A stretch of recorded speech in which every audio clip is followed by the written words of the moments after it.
മക്കളെ welcome to prank lectures. നമ്മൾ ഇന്ന് നോക്കാൻ പോകുന്ന S4 മെക്കാനിക്സ് ഓഫ് മെഷീനറി എന്ന സബ്ജക്റ്റിന്റെ ഇൻട്രൊഡക്ഷൻ ആണ്. നമ്മളിവിടെ എന്താണ് പഠിക്കേണ്ടത്, എങ്ങനെയാണ് പഠിക്കേണ്ടത്, എങ്ങനെ പഠിച്ചാൽ നമുക്ക് മാക്സിമം മാർക്ക് കിട്ടും എന്നുള്ളതൊക്കെയാണ് നമ്മളിവിടെ ചെക്ക് ചെയ്യാൻ പോകുന്നത്. അപ്പൊ ഈ ഒരു സബ്ജക്റ്റിന്റെ സിലബസ് വളരെ ഇമ്പോർട്ടന്റ് ആണ്. വളരെ ഇമ്പോർട്ടന്റ് എന്ന് പറയാൻ പല എക്സാമിനും ചോദിക്കുന്ന, ഇന്റർവ്യൂവിനും ചോദിക്കുന്ന ക്വസ്റ്റ്യൻസ് കൂടുതലും ഈ പറയുന്ന പോലെ മെക്കാനിക്സ് ഓഫ് മെഷീനറി എന്നുള്ള സബ്ജക്റ്റിൽ നിന്നാണ്.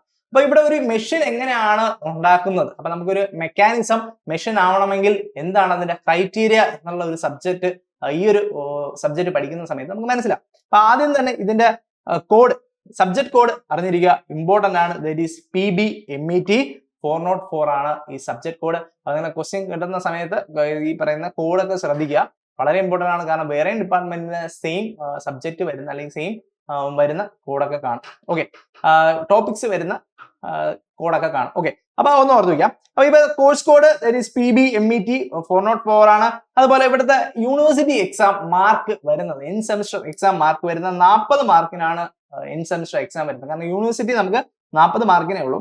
അപ്പോൾ അവിടെ ഉണ്ടാവുന്ന ഒരു ഡിസഡ്വാൻറ്റേജ് എന്ന് പറഞ്ഞു കഴിഞ്ഞാൽ നമ്മൾ ഏത് ക്വസ്റ്റ്യൻ ചോദിക്കുമെന്ന് നമുക്ക് പ്രഡിക്ട് ചെയ്യാൻ പറ്റത്തില്ല. ഒരുപാട് സിലബസ് ഉണ്ട്, അതിൻ്റെ അകത്ത് നിന്ന് 40 മാർക്കിന് എന്ത് ചോദിക്കും എന്നുള്ള ഒരു പെട്ടെന്ന് നമുക്ക് എന്താ കിട്ടത്തില്ല. നമുക്ക് ഈ പറയുന്ന പോലെ ജസ്റ്റ് പാസ് എന്നല്ല, മാക്സിമം മാർക്ക് മേടിക്കണമെങ്കിൽ ഇവിടെ കണ്ടിന്യൂസ് ഇന്റേണൽ എക്സാമിനേഷൻ അല്ലെങ്കിൽ കണ്ടിന്യൂസ് ഇന്റേണൽ ഇവാലുവേഷൻ ഉണ്ട്. ആ ഇവാലുവേഷന് മാക്സിമം മാർക്ക് സ്കോർ ചെയ്യാം. ആ കണ്ടിന്യൂസ് ഇന്റേണൽ ഇവാലുവേഷൻ എന്ന് പറയുന്ന ദാറ്റ് ഈസ് 60 മാർക്കിനാണ് ഉള്ളത്.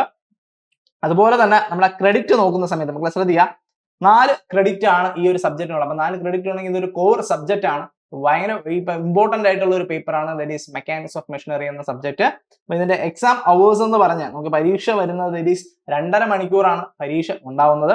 നമ്മളെ ശ്രദ്ധിക്കുക, continuous internal evaluation maximum mark കിട്ടണമെങ്കിൽ നമ്മൾ എന്തൊക്കെ ചെയ്യണമെന്ന് വെച്ചാൽ 100% അറ്റൻഡൻസ് ഉണ്ടായിരിക്കണം.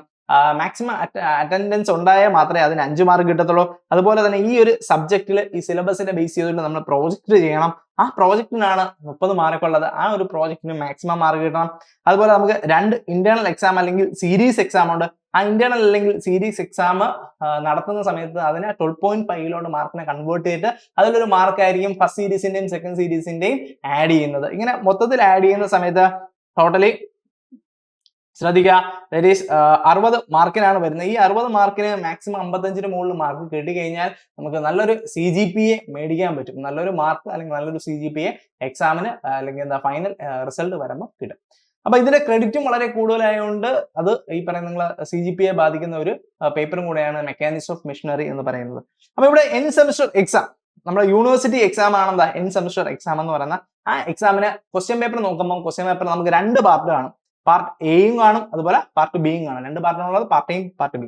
നിങ്ങൾ പാർട്ട് എ എന്ന് പറയുമ്പോൾ ഓരോ മോഡ്യൂളിൽ നിന്ന് 2 ക്വസ്റ്റ്യൻ വെച്ചാണ്. ഇപ്പൊ 2024 സ്കീമിനെ വെച്ച് 4 മോഡ്യൂൾസ് ആണ് ഉള്ളത്. 4 മോഡ്യൂൾസിൽ നിന്ന് 2 ക്വസ്റ്റ്യൻ എന്ന് പറയുമ്പോൾ നിങ്ങളെ ശ്രദ്ധിക്കുക, 4 മോഡ്യൂൾസിൽ നിന്ന് 2 ക്വസ്റ്റ്യൻ, 8 ക്വസ്റ്റ്യൻസ്. ഓക്കെ, ആ 8 ക്വസ്റ്റ്യനും 2 മാർക്ക് വെച്ചാണ് നമുക്ക് എന്ത് ചെയ്യുന്നത്, മാർക്ക് ഡിസ്ട്രിബ്യൂഷൻ ഉള്ളത്. അങ്ങനെ 16 മാർക്കാണ് എന്താ പാർട്ട് എന്ന് കിട്ടുന്നത്. പാർട്ട് എ 16 മാർക്കാണ്. ഓരോ മോഡ്യൂളിൽ നിന്നും 2 ക്വസ്റ്റ്യൻ വെച്ച്, 4 മോഡ്യൂളിൽ നിന്ന് 2 ക്വസ്റ്റ്യൻ വെച്ച് 8 ക്വസ്റ്റ്യൻ. ഈ 8 ക്വസ്റ്റ്യനും 2 മാർക്കാണ് ഓരോ ക്വസ്റ്റ്യനും കൊടുക്കുന്നത്. അപ്പൊ 8 × 2 that is 8 × 2 that is 16 mark. 16 mark നമുക്ക് എന്താ പാർട്ട് എന്ന് കിട്ടും. പാർട്ട് ബി നോക്കുന്ന സമയത്ത് ഓരോ മോഡ്യൂളിൽ നിന്നും 2 ക്വസ്റ്റ്യൻസ് ഉണ്ടാവും. അതിൽ ഒരെണ്ണം നമ്മൾ ആൻസർ ചെയ്താൽ മതി. 2 ക്വസ്റ്റ്യൻസ് ഉണ്ടാവും, അതിൽ ഒരെണ്ണം ആൻസർ ചെയ്താൽ മതി. അതൊന്ന് ഓർത്ത് വയ്ക്കുക, വളരെ ഇമ്പോർട്ടന്റ്. ഇനി ഓരോ ക്വസ്റ്റ്യനും കൊടുക്കുന്ന മാക്സിമം മാർക്ക് ദാറ്റ് ഈസ് 6 മാർക്കാണ് ഓരോ ക്വസ്റ്റ്യന്റെ മാക്സിമം മാർക്ക് എന്ന് പറയുന്നത്. ഇനി ഒരു ക്വസ്റ്റ്യനില് 2 സബ് ഡിവിഷനേ പാടുള്ളൂ. അപ്പൊ ഒരു ക്വസ്റ്റ്യന് 2 സബ് ഡിവിഷനേ പാടുള്ളൂ എന്ന് പറയുമ്പോൾ ദാറ്റ് ഈസ് 3 മാർക്കും 3 മാർക്കും അല്ലെങ്കിൽ 2 മാർക്കും 4 മാർക്കും എന്നുള്ള ഡിവിഷനിൽ 2 ക്വസ്റ്റ്യൻസ് നമുക്ക് കാണാൻ ചാൻസ് ഉണ്ട്. അല്ലെങ്കിൽ പ്യുവർ ആയിട്ട് നമുക്ക് എന്താ ഒരു 6 മാർക്കിന്റെ ക്വസ്റ്റ്യനും എക്സ്പെക്ട് ചെയ്യാം. അപ്പൊ 4 മോഡ്യൂളിൽ നിന്ന് 2 ക്വസ്റ്റ്യൻസ് വെച്ച് ചോദിക്കാം. അതിൽ ഒരു ക്വസ്റ്റ്യൻ അറ്റൻഡ് ചെയ്യണം. ദാറ്റ് ഈസ് 4 × 6 24 മാർക്സ് ആണ് പാർട്ട് ബിയിൽ വരുന്ന. ടോട്ടൽ 40 മാർക്സ് ആണ്. 40 മാർക്സിലും നിങ്ങൾക്ക് മാക്സിമം സ്കോർ ചെയ്ത് കഴിഞ്ഞാൽ നല്ലൊരു CGPA, നല്ലൊരു മാർക്കും കിട്ടും. ഈ ഒരു സബ്ജക്റ്റിനെ പറ്റി പറയുന്ന സമയത്ത് മക്കളെ വളരെ ഇമ്പോർട്ടന്റ് ആണ് ഇതിന്റെ ഓരോ മോഡ്യൂൾസ്. നമ്മുടെ ഗേറ്റ് പോലത്തെ എക്സാം അല്ലെങ്കിൽ PSC എക്സാംസ് അല്ലെങ്കിൽ PSC എക്സാംസ്, ടെക്നിക്കൽ എക്സാംസ്, അതേപോലെ ഇന്റർവ്യൂസിനൊക്കെ ഒരുപാട് ചോദ്യം ചോദിക്കുന്ന ഒരു ഏരിയ ആണ് ദാറ്റ് ഈസ് ഈ പറയുന്ന മെക്കാനിക്സ് ഓഫ് മെഷീനറിയിലെ ഓരോ മോഡ്യൂൾസും. അപ്പം ഫസ്റ്റ് മോഡ്യൂൾസിൽ നമ്മൾ നോക്കുകയാണെങ്കിൽ മോഷനെ പറ്റിയാണ്, മോഷനിൽ നിന്നാണ് തുടങ്ങുന്നത്. എന്താണ് കൈനമാറ്റിക്സ്, എന്താണ് ഡൈനാമിക്സ്, അത് കഴിഞ്ഞ് എന്താണ് മെക്കാനിസം, അതുപോലെ ഈ മെക്കാനിസം എപ്പോഴാണ് ഒരു മെഷീൻ ആവുന്നത്. അപ്പൊ മെക്കാനിസം മെഷീൻസിനെ പറ്റി പഠിക്കാറുണ്ട്. അതുപോലെ ഡിഗ്രി ഓഫ് ഫ്രീഡം വളരെ ഇമ്പോർട്ടന്റ് ആണ്. നമ്മൾ ഈ പറയുന്ന പോലെ MMS അല്ലെങ്കിൽ എന്താ മെറ്റീരിയൽ സയൻസ് എഞ്ചിനീയറിംഗിൽ ഡിഗ്രി ഓഫ് ഫ്രീഡം പഠിച്ചായിരുന്നു. അതുപോലെ തന്നെ ഇവിടെയും 2 ഡയമെൻഷനിൽ മെഷീനിൽ minimum number of independent variable required to എന്താ define the motion of a system എന്ന് പറയുന്ന that is degree of freedom കണ്ടുപിടിക്കണം. ആ ഡിഗ്രി ഓഫ് ഫ്രീഡത്തിന് 2 ഇക്വേഷൻസ് ആണുള്ളത്. ദാറ്റ് ഈസ് നമുക്ക് ഈ പറയുന്ന പോലെ റിഡൻഡന്റ് ലിങ്ക് ഉണ്ടെങ്കിൽ മോഡിഫൈഡ് കുർട്സ്ബാ ഇക്വേഷനും, നോർമലി ആണെങ്കിൽ എന്താ കുർട്സ്ബാ ഇക്വേഷൻ 3 × L-1 - 2j - s എന്ന് പറയുന്ന ഇക്വേഷൻ വളരെ ഇമ്പോർട്ടന്റ് ആണ്. ഇത് വെച്ചുള്ള പ്രോബ്ലം യൂണിവേഴ്സിറ്റിക്ക് ചോദിച്ചിട്ടുണ്ട്. അപ്പം കുർട്സ്ബാ ഇക്വേഷൻ, അതുപോലെ ഗ്രബ്ലേഴ്സ് ക്രൈറ്റീരിയ, ഗ്രഷോഫ് ക്രൈറ്റീരിയ ഒക്കെ നമുക്ക് 2 മാർക്കിന് എക്സ്പെക്ട് ചെയ്യാൻ പറ്റുന്ന ക്വസ്റ്റ്യൻസ് ആണ്. അത് കഴിഞ്ഞ് എന്താണ് ഒരു കൈനമാറ്റിക് പെയർ, അത് കൈനമാറ്റിക് ലിങ്ക് എന്താണെന്ന് പഠിക്കും. ഈ കൈനമാറ്റിക് ലിങ്ക് എപ്പോഴാണ് കൈനമാറ്റിക് പെയർ ആവുന്നത്, കൈനമാറ്റിക് പെയർ എപ്പോഴാണ് ഒരു കൈനമാറ്റിക് ചെയിൻ ആവുന്നതെന്ന് പഠിക്കും. ഇനി ഒരു കൈനമാറ്റിക് ചെയിനിൽ ഒരു ലിങ്കിനെ ഫിക്സ് ചെയ്യുന്നതിനാണ് നമ്മൾ ഇൻവേർഷൻ എന്ന് പറയുന്നത്. ആ ഒരു ഇൻവേർഷൻ നമ്മൾ എവിടെയെങ്കിലും അപ്ലൈ ചെയ്ത് കഴിഞ്ഞാൽ അതെന്താ ഒരു മെഷീൻ ആയിട്ട് മാറും. എനർജി ട്രാൻസ്ഫർ ചെയ്ത് കഴിഞ്ഞാൽ എന്താ ഒരു മെഷീൻ ആയിട്ട് മാറും. അങ്ങനെ യൂണിവേഴ്സിറ്റി പോയിന്റ് ഓഫ് വ്യൂവിൽ ഒരു 6 മാർക്കിന് എക്സ്പെക്ട് ചെയ്യാൻ പറ്റുന്ന ഷോർട്ട് ക്വസ്റ്റ്യൻ ആണ് ഇൻവേർഷൻസ് ഓഫ് 4 ബാർ ചെയിൻ ഉണ്ട്, അതുപോലെ സിംഗിൾ സ്ലൈഡർ ക്രാങ്ക് ചെയിൻ ഉണ്ട്, ഡബിൾ സ്ലൈഡർ ക്രാങ്ക് ചെയിൻ ഉണ്ട്. അപ്പൊ ഇത് വളരെ ഇമ്പോർട്ടന്റ് ആണ്. സിംഗിൾ സ്ലൈഡർ ക്രാങ്ക് ചെയിൻ, അതുപോലെ 4 ബാർ ചെയിൻ, അതുപോലെ ഡബിൾ സ്ലൈഡർ ക്രാങ്ക് ചെയിന്റെ ഇൻവേർഷൻ വളരെ ഇമ്പോർട്ടന്റ് ആണ്. ഒരു 100% ചോദിക്കാൻ ചാൻസ് ഉള്ള ഒരു ക്വസ്റ്റ്യൻ ആണ് അവിടെ. അതുപോലെ തന്നെ എക്സാക്ട് സ്ട്രെയിറ്റ് ലൈൻ മോഷനും അതുപോലെ അപ്രോക്സിമേറ്റ് സ്ട്രെയിറ്റ് ലൈൻ മോഷനും ഇതിന്റെ ഒരു തേർഡ് പാർട്ടായിട്ട് വരുന്ന സിലബസിൽ ഒരു തേർഡ് പാർട്ടായിട്ട് വരുന്ന ഒരു കാര്യമാണ്. അല്ലെങ്കിൽ exact straight line motion, exact straight line തരുന്ന മെക്കാനിസം, അല്ലെങ്കിൽ മെക്കാനിസം ആണ് നമ്മളിവിടെ പഠിക്കേണ്ടത്. എക്സാക്ട് സ്ട്രെയിറ്റ് ലൈൻ മോഷൻ തരുന്ന മെക്കാനിസം, അതിൽ 2 മെക്കാനിസം ആണ് നമുക്ക് ഇതിൽ പഠിക്കാനുള്ള. പോയിസിലിയർ മെക്കാനിസം ഉണ്ട്, അതേപോലെ ഹാർട്ട് മെക്കാനിസം ഉണ്ട്. ഇത് രണ്ടും എടുത്ത് പറയുന്നതുകൊണ്ട് അത് രണ്ടും പഠിക്കുക, വളരെ ഇമ്പോർട്ടന്റ് ആണ്. Peaucellier mechanism, Hart mechanism. Approximate straight line mechanism എന്ന് പറഞ്ഞാൽ അപ്രോക്സിമേറ്റ് ആയിട്ട് സ്ട്രെയിറ്റ് ലൈൻ തരുന്ന മെക്കാനിസം ആണ് അപ്രോക്സിമേറ്റ് സ്ട്രെയിറ്റ് ലൈൻ മെക്കാനിസം. അതിൻ്റെ അകത്ത് ഒരുപാട് മെക്കാനിസം ഉണ്ട്. അതിൽ നമുക്ക് വാട്ട് മെക്കാനിസം മാത്രം അറിഞ്ഞിരുന്നാൽ മതി, വേറെ ഒന്നും പറഞ്ഞിട്ടില്ല. അപ്പൊ വാട്ട് മെക്കാനിസം എന്തായാലും പഠിച്ചു വയ്ക്കുക, വളരെ ഇമ്പോർട്ടൻ്റ് ആണ്. ഇനി അടുത്ത സ്റ്റിയറിംഗ് ഗിയർ മെക്കാനിസം. സ്റ്റിയറിംഗ് ചെയ്യാൻ വേണ്ടി സ്റ്റിയറിംഗ് ഗിയർ മെക്കാനിസം അല്ലെങ്കിൽ പെർഫെക്റ്റ് സ്റ്റിയറിംഗിന്റെ കണ്ടീഷൻ നമ്മൾ പഠിച്ചിട്ട് അത് ഒബേ ചെയ്യുന്ന 2 സ്റ്റിയറിംഗ് മെക്കാനിസം ആണുള്ള. That is Davis steering gear മെക്കാനിസവും അക്ലർമാൻ സ്റ്റിയറിംഗ് ഗിയർ മെക്കാനിസം. നമ്മളിപ്പോൾ മോഡേൺ വെഹിക്കിൾസ് എല്ലാം യൂസ് ചെയ്യുന്ന അക്ലർമാൻ സ്റ്റിയറിംഗ് ഗിയർ മെക്കാനിസം ആണ്. അപ്പൊ അതും നമുക്ക് പഠിക്കാനുണ്ട്, വളരെ ഇമ്പോർട്ടൻ്റ് ആണ്. നമ്മൾ ഇനി മൊഡ്യൂൾ 2 പോകുന്ന സമയത്ത് നമ്മളൊരു മെക്കാനിസം, ഈ പറയുന്ന 4 ബാർ മെക്കാനിസം ഉണ്ട്, അതേപോലെ സിംഗിൾ സ്ലൈഡർ ക്രാങ്ക് ചെയിൻ ഉണ്ട്, അങ്ങനെ ഒരുപാട് മെക്കാനിസം ഉണ്ട്. ഈ മെക്കാനിസത്തിന്റെ വെലോസിറ്റി അനാലിസിസ് ആണ് ചെയ്യുന്നത്. അപ്പൊ ഈ വെലോസിറ്റി അനാലിസിസ് 2 മെത്തേഡാണ് വെലോസിറ്റി അനാലിസിസിനുള്ളത്. ദാറ്റ് ഈസ് ഇൻസ്റ്റന്റേനിയസ് സെന്റർ മെത്തേഡും ഉണ്ട്, ദാറ്റ് ഈസ് റിലേറ്റീവ് വെലോസിറ്റി മെത്തേഡും ഉണ്ട്, അതേപോലെ എന്താ ഇൻസ്റ്റന്റേനിയസ് സെന്റർ മെത്തേഡും ഉണ്ട്. റിലേറ്റീവ് വെലോസിറ്റി മെത്തേഡ് യൂസ് ചെയ്ത് നമ്മൾ വെലോസിറ്റി കണ്ടുപിടിക്കാം, അതല്ലെങ്കിൽ ഇൻസ്റ്റന്റേനിയസ് സെന്റർ യൂസ് ചെയ്ത് നമുക്ക് എന്താ വെലോസിറ്റി കണ്ടുപിടിക്കാം. അപ്പൊ ഇൻസ്റ്റന്റേനിയസ് സെന്റർ ഒക്കെ നമ്മൾ മെക്കാനിക്സിൽ അതിന്റെ കോൺസെപ്റ്റ് പഠിച്ചിട്ടുണ്ടായിരിക്കും. ഇവിടെ നമ്മൾ എന്താ ശരിക്കും അതെന്താണ് കാര്യമെന്ന് പഠിക്കാം. Combined translation and rotation with respect to ഒരു പോയിന്റ് എന്താണ് പ്യുവർ റൊട്ടേഷൻ ആയിട്ട് ഫീൽ ചെയ്യാൻ പറ്റും. അതിനെയാണ് ഇൻസ്റ്റന്റേനിയസ് സെന്റർ എന്ന് പറയുന്നത്. നമ്മളൊരു വീല് റൊട്ടേറ്റ് ചെയ്യുന്ന നമ്മുടെ ബൈക്കിന്റെ ആയാലും കാറിന്റെ ആയാലും വീല് റൊട്ടേറ്റ് ചെയ്യുന്നത് കമ്പൈൻഡ് ട്രാൻസ്ലേഷൻ ആൻഡ് റൊട്ടേഷൻ ആണ്. അത് വിത്ത് റെസ്പെക്ട് ടു എർത്തിന്റെ സെന്ററിനെ വെച്ച് നോക്കുകയാണെങ്കിൽ പ്യുവർ റൊട്ടേഷൻ ആണെന്ന് പറയാം. അപ്പൊ എർത്തിന്റെ സെന്റർ ആണെന്താ അതിന്റെ ഇൻസ്റ്റന്റേനിയസ് സെന്റർ എന്ന് പറയുന്നത്. അപ്പൊ ആ ഒരു കോൺസെപ്റ്റില് ഇൻസ്റ്റന്റേനിയസ് സെന്ററിന്റെ പ്രോബ്ലംസ് ഇവിടെ പറയുന്നുണ്ട്. നമ്മൾ വെലോസിറ്റി അനാലിസിസ് ആണെങ്കിലും ആക്സിലറേഷൻ അനാലിസിസ് ആണെങ്കിലും അപ് ടു 6 ലിങ്ക്സ് 6 ലിങ്ക് ഉള്ള മെക്കാനിസത്തിൽ നിന്ന് ചോദ്യങ്ങൾ ചോദിക്കാം. 6 ലിങ്ക്സ്. അപ്പൊ 6 ലിങ്ക്സ് എന്ന് പറയുമ്പോൾ കുറച്ചുകൂടെ കോംപ്ലക്സ് ആണ്. 4 ലിങ്ക്സ് വരെയൊക്കെ എന്താണ് ഈസി ആണ്. 6 ലിങ്ക്സിലോട്ട് പോകുന്ന സമയത്ത് ഈ പറയുന്ന കുറച്ചുകൂടെ കോംപ്ലക്സ് ആവും. ഈ പറയുന്ന ഇൻസ്റ്റന്റേനിയസ് സെന്റർ മെത്തേഡ് ആയാലും വെലോസിറ്റി അനാലിസിസ് ആയിരിക്കും. അതുപോലെ ആക്സിലറേഷൻ അനാലിസിസ് പഠിക്കാനുണ്ട്. ആക്സിലറേഷൻ അനാലിസിസ് പഠിക്കുന്ന സമയത്ത് ആക്സിലറേഷൻ 2 കമ്പോണന്റ് ഉണ്ട്. എന്നിട്ട് അധികം എന്ത് ചെയ്യണം, റിസൾട്ടന്റ് കമ്പോണന്റ് ആണ് നമ്മൾ ഓരോ ലിങ്കിനും വരയ്ക്കുന്നത്. അതുപോലെ തന്നെ കൊറിയോളിസ് ആക്സിലറേഷൻ മക്കളെ അതും വളരെ ഇമ്പോർട്ടന്റ് ആണ്. കൊറിയോളിസ് ആക്സിലറേഷൻ എന്ന് വെച്ചാൽ ഒരു റൊട്ടേറ്റിംഗ് ലിങ്കിന്റെ അകത്ത് സ്ലൈഡർ വരുന്ന സമയത്താണ് അവിടെ കൊറിയോളിസ് ആക്സിലറേഷൻ എന്ന കമ്പോണന്റ് വരുന്നത്. ഒരു റൊട്ടേറ്റിംഗ് ലിങ്കിൽ ഒരു സ്ലൈഡർ ഉണ്ടെങ്കിൽ അവിടെ എന്താ കൊറിയോളിസ് ആക്സിലറേഷൻ എന്ന കമ്പോണന്റ് വരും. ആ കമ്പോണന്റ് വരുന്ന 2 മെക്കാനിസം ഉണ്ട്. That is crank and slotted lever mechanism, അതിന്റെ Whitworth quick return mechanism. അപ്പൊ ക്രാങ്ക് ആൻഡ് സ്ലോട്ടർ ലിവർ മെക്കാനിസത്തിന്റെയും വിറ്റ്വർത്ത് ക്വിക്ക് റിട്ടേൺ മോഷൻ മെക്കാനിസത്തിന്റെയും കൊറിയോളിസ് ആക്സിലറേഷൻ, കൊറിയോളിസ് കമ്പോണന്റ് ഉള്ള ആക്സിലറേഷൻ ഡയഗ്രാം എന്ന് പറയുന്നതാണ് ശരി. നമ്മൾ ആക്സിലറേഷൻ ഡയഗ്രാം തന്നെയാണ് വരയ്ക്കുന്നത്. അപ്പൊ ഇതിലെല്ലാം എന്തോ ഒരു സ്ലൈഡർ ഉണ്ട്. സ്ലൈഡർ ഉള്ളതുകൊണ്ട് കൊറിയോളിസ് കമ്പോണന്റ് ഉള്ള ആക്സിലറേഷൻ ഡയഗ്രാം ആണ് വരയ്ക്കേണ്ടത്. അപ്പൊ ആക്സിലറേഷൻ ഡയഗ്രാം വരയ്ക്കണമെങ്കിൽ ആദ്യം നമ്മൾ എന്താ വെലോസിറ്റി ഡയഗ്രാം വരയ്ക്കാൻ പഠിക്കണം. അപ്പൊ പ്യുവർലി പറയുകയാണെങ്കിൽ ഇവിടെ ഡ്രോയിങ് ആണ് ഈ ഒരു മൊഡ്യൂൾ 2 എന്ന് പറയുന്നത്. ഡ്രോയിങ് കൂടെ മാത്രമേ നമുക്ക് എന്ത് ചെയ്യാൻ പറ്റുള്ളൂ, മാർക്ക് മേടിക്കാൻ പറ്റത്തുള്ളൂ. മക്കളെ ഞാൻ മൊഡ്യൂൾ 3 വരുന്ന സമയത്ത് സിന്തസിസ് ആണ്. നമ്മളൊരു 4 ബാർ മെക്കാനിസം അല്ലെങ്കിൽ ഒരു സിംഗിൾ സ്ലൈഡർ ക്രാങ്ക് ചെയിൻ നമ്മൾ സിന്തസിസ് ചെയ്യുന്നു, ഡിസൈൻ ചെയ്യുന്നു. അപ്പൊ അതാണ് ഇവിടെ നമ്മൾ പഠിക്കുന്നത്. മൊഡ്യൂൾ 3 പഠിക്കുന്നത് ദാറ്റ് ഈസ് കൈനമാറ്റിക് സിന്തസിസ്. അതിൽ different types of type synthesis, number synthesis, dimension synthesis എന്താണെന്ന് പഠിക്കും. എന്താണ് പാത്ത് ഫംഗ്ഷൻ, അല്ലെങ്കിൽ പാത്ത് ജനറേറ്റേഴ്സ് അല്ലെങ്കിൽ എന്താ മോഷൻ ജനറേറ്റേഴ്സ് എന്ന് പഠിക്കും. അല്ല precision points, Chebyshev spacing equation, Freudenstein equation, ഒരു 4 ബാർ മെക്കാനിസം ഇതിന്റെ ലിങ്ക്സ് ABCD എന്ന് പറഞ്ഞാൽ ലിങ്കിന്റെ ഡയമെൻഷൻസ് കണ്ടുപിടിക്കുന്ന മെത്തേഡാണ് ദാറ്റ് ഈസ് പ്രൊഡൻഷ്യൻ ഇക്വേഷൻ.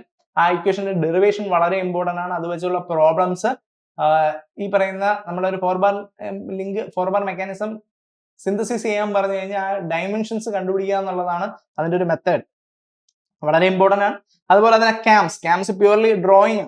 ക്യാം സ്ഥിരം നമ്മൾ യൂണിവേഴ്സിറ്റി പോയിന്റ് ഓഫ് വ്യൂ നോക്കണമെങ്കിൽ ക്യാം പ്രൊഫൈൽ വരയ്ക്കാം ഇല്ലാത്ത ഒരു ക്വസ്റ്റ്യൻ പേപ്പർ കാണത്തില്ല. അത്രയ്ക്ക് ഇമ്പോർട്ടന്റ് ആണ് ക്യാം പ്രൊഫൈൽ അല്ലെങ്കിൽ ക്യാം വരയ്ക്കാനുള്ള ഒരു ചോദ്യം എന്ന് പറയുന്നത്. ഇതിനകത്ത് different types of cam and followers എന്തെങ്കിലും പഠിക്കണം.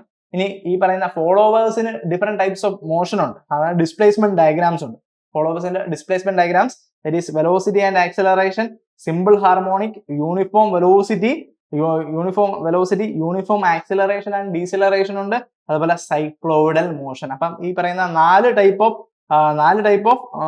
ഈ പറയുന്ന എന്താണ് 4 ടൈപ്പ് ഓഫ് ഡിസ്പ്ലേസ്മെന്റ് ഡയഗ്രാംസ് നമുക്ക് ഇതിന്റെ അകത്ത് പഠിക്കാനുണ്ട്. അതിനെ ബേസ് ചെയ്താണ് നമ്മൾ ക്യാം പ്രൊഫൈൽ വരയ്ക്കേണ്ടത്. ശ്രദ്ധിക്കുക. അപ്പൊ ക്യാം പ്രൊഫൈൽ വരയ്ക്കുന്ന സമയത്ത് ഇത് ഫോളോവറിന്റെ മോഷൻ ആണ് നമ്മൾ ഇവിടെ എന്താ ഡിസ്കസ് ചെയ്തത്. ഇനി ക്യാം പ്രൊഫൈൽ വരയ്ക്കുന്ന സമയത്ത് ക്യാം ചോദിക്കാൻ ചാൻസ് ഉള്ളത് റേഡിയൽ ക്യാമിൽ ഡിസ്ക് ക്യാം ആണ് ചോദിക്കുന്നത്. ഇനി ഫോളോവറിന്റെ ഷേപ്പ് ചോദിക്കുന്നത് നൈഫ് എഡ്ജ് ഫോളോവറും അതുപോലെ റോളർ ഫോളോവറും with and without offset. Okay, അപ്പൊ എടുത്ത് പറഞ്ഞിട്ടുണ്ട്. പഴയ സിലബസിലൊക്കെ നോക്കുകയാണെങ്കിൽ അവിടെ ഓസിലേറ്റിംഗ് ഫോളോവേഴ്സ് ഉണ്ട്, അതുപോലെ തന്നെ oscillating follower, flat face followers ഒക്കെ ഉണ്ട്. അപ്പം ഇവിടെ നോക്കുന്ന സമയത്ത് നമുക്ക് അങ്ങനത്തെ ഫോളോവേഴ്സ് ഒന്നുമില്ല. 2 ഫോളോവേഴ്സ് മാത്രം നമുക്ക് എടുത്ത് പഠിച്ചാൽ മതി. That is knife edge follower, roller follower. ഇതിന്റെ രണ്ടിന്റെയും ഓഫ്സെറ്റും പഠിക്കണം, അതുപോലെ വിത്തൗട്ട് ഓഫ്സെറ്റും പഠിക്കണം. വിത്തൗട്ട് ഓഫ്സെറ്റ് എന്ന് പറയുമ്പോൾ റേഡിയൽ ആക്സിസിന് പെർപെൻഡിക്കുലർ ആയിട്ട് ആക്സിസിൽ നിന്ന് മാറി വരുന്നതാണ് ഓഫ്സെറ്റ്. വളരെ ഇമ്പോർട്ടന്റ്. ഇനി മൊഡ്യൂൾ 4 പോകുന്ന സമയത്ത് 4 ഏറ്റവും ഇമ്പോർട്ടന്റ് ആണ് ഗിയർ, പവർ ട്രാൻസ്മിഷൻ ആണ്. അപ്പം ഷാഫ്റ്റ് തമ്മിലുള്ള ഡിസ്റ്റൻസ് വളരെ കുറവായിരിക്കുന്ന സമയത്ത് പവർ ട്രാൻസ്മിറ്റ് ചെയ്യാൻ വേണ്ടി നമ്മൾ യൂസ് ചെയ്യുന്നതാണ് ഗിയർ ട്രാൻസ്മിഷൻസ്. ഗിയർ യൂസ് ചെയ്യും. അപ്പൊ അവിടെ നമ്മൾ ക്ലാസിഫിക്കേഷൻ എന്തൊക്കെ ഡിഫറെന്റ് ടൈപ്സ് ഓഫ് ഗിയേഴ്സ് ഉണ്ട് എന്ന് വെച്ചാൽ നമ്മുടെ ഷാഫ്റ്റിന്റെ ആക്സിസ് പാരലൽ ആയിട്ടിരിക്കുന്നു, പെർപെൻഡിക്കുലർ ആയിട്ടിരിക്കുന്നു, അതുപോലെ തന്നെ പാരലൽ അല്ല പെർപെൻഡിക്കുലർ അല്ലാത്ത അവസ്ഥയിൽ ഇരിക്കുന്നു. അപ്പം ഡിഫറെന്റ് മോഷനിൽ ഷാഫ്റ്റ് ഉണ്ടാകുന്ന സമയത്ത് പവർ ട്രാൻസ്മിറ്റ് ചെയ്യാൻ വേണ്ടി നമുക്ക് different types of gear use ചെയ്യും. അതാണ് അതിന്റെ ഗിയറിന്റെ ക്ലാസിഫിക്കേഷൻ. അതുപോലെ ഗിയറിന്റെ ടെർമിനോളജീസ്. അപ്പൊ നമ്മളിവിടെ പഠിക്കുന്ന കൂടുതലും സ്പർ ഗിയറിന്റെ ടെർമിനോളജീസ്. അതുപോലെ എന്താണ് helical gear, bevel gear, worm gear എന്ന് പഠിക്കും. ഇനി ലോ ഓഫ് ഗിയറിംഗ് വളരെ ഇമ്പോർട്ടന്റ് ആണ്. Law of gearing exact velocity റേഷ്യോയിൽ പവർ ട്രാൻസ്മിറ്റ് ചെയ്യണമെങ്കിൽ ഗിയറിന്റെ profile law of gearing satisfy ചെയ്യണം. അതാണ് ഏറ്റവും ഇമ്പോർട്ടന്റ്. എക്സാക്ട് വെലോസിറ്റി റേഷ്യോയില് പവർ ട്രാൻസ്മിറ്റ് ചെയ്യണമെങ്കിൽ ഗിയറിന്റെ profile law of gearing satisfy ചെയ്യണം. ആ ലോ ഓഫ് ഗിയറിംഗ് സാറ്റിസ്ഫൈ ചെയ്യുന്ന 2 പ്രൊഫൈലാണ് ഉള്ളത്. സൈക്ലോയിഡലും അതുപോലെ ഇൻവല്യൂട്ടും. അതിൽ ഇൻവല്യൂട്ട് പ്രൊഫൈലാണ് നമ്മൾ പഠിക്കുന്നത്. നമ്മൾ അനാലിസിസ് ചെയ്യുന്ന എല്ലാ ഇൻവല്യൂട്ട് പ്രൊഫൈലാണ്. സൈക്ലോയിഡല് വളരെ റെയർ ആയിട്ടുള്ള ഒരു പ്രൊഫൈൽ ആണ്. മാനുഫാക്ചറിങ് തന്നെ വളരെ ഡിഫിക്കൽട്ട് ആയിട്ടുള്ളതാണ് സൈക്ലോയിഡൽ പ്രൊഫൈൽ എന്ന് പറയുന്നത്. അപ്പൊ ഈ ടൂത്ത് പ്രൊഫൈൽ ഞാൻ ഈ പറയുന്ന ലോ ഓഫ് ഗിയറിംഗ് സാറ്റിസ്ഫൈ ചെയ്യുന്ന 2 പ്രൊഫൈലാണ് സൈക്ലോയിഡലും അതുപോലെ ഇൻവല്യൂട്ടും. അതുപോലെ തന്നെ ഈ ഗിയർ ടെർമിനോളജീസിന്റെ അത് വരുന്നില്ല. എന്താണ് path of contact, arc of contact, contact ratio, interference, അതുപോലെ ഇന്റർഫറൻസ് അവോയ്ഡ് ചെയ്യാൻ വേണ്ടിയുള്ള മിനിമം നമ്പർ ഓഫ് ടൂത്ത്, അതുപോലെ എന്താണ് അണ്ടർ കട്ടിങ്, ബാക്ക്ലാഷ്, ഇതൊക്കെ നമുക്ക് പഠിക്കാം. ഓക്കെ, ഇനി നമ്മുടെ ഷാഫ്റ്റ് തമ്മിലുള്ള ഡിസ്റ്റൻസ് ഒരു പരിധിയിൽ കൂടുതലാണെങ്കിൽ നമ്മൾ അവിടെ കോമ്പിനേഷൻ ഓഫ് ഗിയേഴ്സ് യൂസ് ചെയ്യും. കോമ്പിനേഷൻ ഓഫ് സ്പർ ഗിയേഴ്സ് അങ്ങനെ യൂസ് ചെയ്യും. അങ്ങനെ കോമ്പിനേഷൻ ഓഫ് ഗിയേഴ്സ് യൂസ് ചെയ്ത് പവർ ട്രാൻസ്മിറ്റ് ചെയ്യുകയാണെങ്കിൽ അതിനെയാണ് ഗിയർ ട്രെയിൻസ് എന്ന് പറയുന്നത്. എന്ത് പറയുന്നത്? ഗിയർ ട്രെയിൻസിന്റെ അകത്ത് നമുക്ക് സിമ്പിൾ ഗിയർ ട്രെയിൻ പഠിക്കാനുണ്ട്, കോമ്പൗണ്ട് ഗിയർ ട്രെയിൻ പഠിക്കാനുണ്ട്, പ്ലാനറ്ററി ഗിയർ ട്രെയിൻ പഠിക്കാനുണ്ട്. അതിന്റെ അകത്ത് ഈ ടേബുലേഷൻ മെത്തേഡ്, ടേബിൾ വരച്ചിട്ട് നമ്മൾ സ്പീഡ് കണ്ടുപിടിക്കുന്ന, ഗിയേഴ്സിന്റെ സ്പീഡ് കണ്ടുപിടിക്കുന്ന ഒരു മെത്തേഡിന്റെ പ്രോബ്ലംസ് ഉണ്ട്. ആ പ്രോബ്ലം ആണ് ഇവിടെ എന്താ സ്ഥിരം ചോദിക്കാറുള്ള ഗിയറിന്റെ പ്രോബ്ലംസ്, അതേപോലെ ഗിയർ ട്രെയിനിന്റെ ടാബുലേഷൻ മെത്തേഡ്സിലുള്ള പ്രോബ്ലം മൊഡ്യൂൾ 4 നിന്ന് എക്സ്പെക്ട് ചെയ്യാം. മൊഡ്യൂൾ 4 നിന്ന് എക്സ്പെക്ട് ചെയ്യാം. ഓക്കെ, അപ്പൊ നമ്മൾ ഇതിന്റെ ഒരു ഇൻഡസ്ട്രിയൽ ആപ്ലിക്കേഷൻ നമ്മൾ ഇതൊരു പഠിക്കുന്ന സമയത്ത് നമുക്ക് ഈ പറയുന്ന പോലെ കാറിന്റെ സ്റ്റിയറിംഗ് മെക്കാനിസം മനസ്സിലാവും. അതേപോലെ റോബോട്ടിക് ആം, ഈ ലിങ്കേജസ് വെച്ചൊക്കെയാണ് ഈ റോബോട്ടിക് ആം വർക്ക് ചെയ്യുന്നത്. അപ്പൊ അതിന്റെ ഡിഗ്രി ഓഫ് ഫ്രീഡം എങ്ങനെ കാൽക്കുലേറ്റ് ചെയ്യണമെന്ന് മനസ്സിലാവും. അതുപോലെ എങ്ങനെയാണ് with quick return mechanism, crank and slotted lever mechanism, aircraft landing gear എന്ന് പറയുന്നത് അതൊരു 4 ബാർ മെക്കാനിസം ആണ്. ഇതൊക്കെ നമുക്ക് എന്താ ഈ ഒരു സബ്ജക്ട് പഠിക്കുമ്പോൾ മനസ്സിലാവും. അതുപോലെ തന്നെ നമ്മുടെ വെലോസിറ്റി ആക്സലറേഷൻ അനാലിസിസിൽ എഞ്ചിൻ IC എഞ്ചിന്റെ വെലോസിറ്റി ഡയഗ്രാം, അതുപോലെ തന്നെ ആക്സലറേഷൻ ഡയഗ്രാം ഒക്കെ നമുക്ക് വരയ്ക്കാൻ പറ്റും. അതൊന്ന് ഓർത്തു വയ്ക്കുക. ഇനി ക്യാം വളരെ ഇമ്പോർട്ടന്റ് ആണ്. മൂന്നാമത്തെ ഈ സെക്കൻഡ് മോഡ്യൂളിൽ തന്നെ ഏറ്റവും ഇമ്പോർട്ടന്റ് ക്യാം. അപ്പൊ ക്യാം പ്രൊഫൈലിനെ പറ്റി പഠിക്കാൻ പറ്റും. ക്യാമിന്റെ ഫോളോവറിന്റെ ഡിസ്പ്ലേസ്മെന്റ് ഡയഗ്രാം, എന്തൊക്കെ ഡിഫറെന്റ് ഡിസ്പ്ലേസ്മെന്റ് ഡയഗ്രാം ഉണ്ടെന്ന് പഠിക്കാൻ പറ്റും. ഇനി ഈ പറയുന്ന പോലെ ഓട്ടോമാറ്റിക് ക്രാങ്ക് ഷാഫ്റ്റ് വാൽവ്സ്, അതുപോലെ ടെക്സ്റ്റൈൽസ്, പ്രിന്റിംഗ് പ്രസ്, ഇതൊക്കെ നമ്മൾ സിന്തസിസിന്റെ പാർട്ടായിട്ട് വരുന്ന ആപ്ലിക്കേഷൻസ് ആണ്. നമുക്ക് ഈ പറയുന്ന 4 ബാർ മെക്കാനിസം ഡിസൈൻ ചെയ്യാൻ പറ്റും. അത് ഒന്ന് ഓർത്ത് വയ്ക്കുക. ഇനി അത് കഴിഞ്ഞ് 4th മോഡ്യൂളിൽ different types of gear box. അപ്പൊ നമുക്ക് ഈ ഗിയർ ട്രെയിൻ മനസ്സിലാക്കി കഴിഞ്ഞാൽ ഗിയർ ട്രെയിൻ എന്താണ്, അതുപോലെ ഗിയർ എന്താണെന്ന് മനസ്സിലാക്കി കഴിഞ്ഞാൽ different types of gear box, അതുപോലെ പ്ലാനറ്ററി ഗിയർ എന്താണ്, അതുപോലെ റിഡക്ഷൻ ഗിയേഴ്സ് എന്താണ്, CNC ലേത്ത്, ഗിയർ ട്രെയിൻസ്, ഇതൊക്കെ നമുക്ക് എന്താ മനസ്സിലാവുന്ന ഒരു മോഡ്യൂളാണ് 4th മോഡ്യൂൾ. അപ്പൊ ഇതൊക്കെയാണ് ഇതിന്റെ പ്രാക്ടിക്കൽ ആപ്ലിക്കേഷൻ എന്ന് പറയുന്നത്. അപ്പൊ നമ്മൾ ഈ കാണുന്ന ഒരു മെഷീൻ നോക്കുകയാണെങ്കിൽ അവിടെ മെക്കാനിസംസ് ഓഫ് മെഷീനറിയുടെ ഒരു പ്രസൻസ് ഉണ്ട്. ഏതൊരു മെക്കാനിക്കൽ മെഷീൻസ് നോക്കിയാലും ഓക്കെ, അത് ഒന്ന് മനസ്സിലാക്കുക. വളരെ ഇമ്പോർട്ടന്റ് ആയിട്ട് ഒരുപാട് ആപ്ലിക്കേഷൻ ഉള്ള ഒരു സബ്ജക്റ്റ് ആണ്, ഒരുപാട് ഇമ്പോർട്ടന്റ് ആയിട്ടുള്ള സബ്ജക്റ്റ് ആണ്. ഈ ഒരു സബ്ജക്ട് നന്നായിട്ട് മനസ്സിലാക്കിയാൽ മാത്രമേ ഒരു എഞ്ചിനീയർ ആണെന്നൊക്കെ നമുക്ക് പറയാൻ പറ്റത്തുള്ളൂ. അത്രയും ഇമ്പോർട്ടന്റ് ആയിട്ടുള്ള ഒരു സബ്ജക്റ്റ് ആണ് മെക്കാനിക്സ് ഓഫ് മെഷീനറി. അപ്പൊ എല്ലാവരും നന്നായിട്ട് പഠിക്കുക. Thank you.